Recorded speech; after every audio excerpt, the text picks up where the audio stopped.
Hi, in this screencast, I'm going to show you how to use a Schoology announcement in the updates.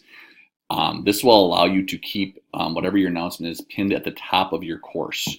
So it's similar to the one we have at our CMS staff course. So this big table here with all these different hyperlinked icons. I'm going to do another screencast on how to create the tables and stuff a little later on. So back to here. So we're in here. We normally would type up an update here, but what I'm going to do is I'm going to take a table that I've created. So I've taken this one here. It's the same one we have in our staff course. And I am going to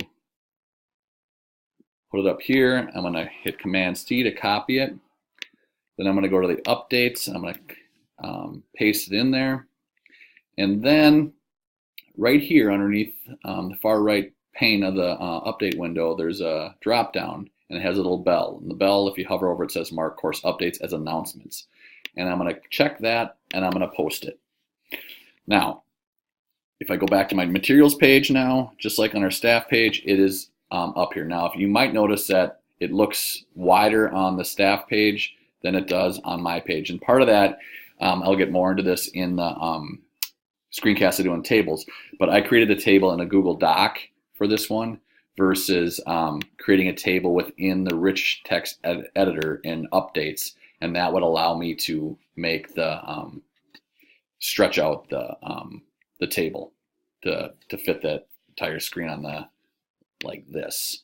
Okay, I'll get more to that later. But if you're done with it and you don't want to use it anymore, you could just hit remove and it's gone.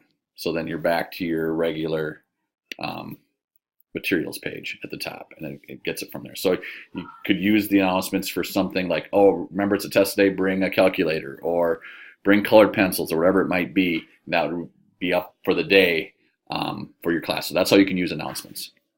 Hope you enjoyed it.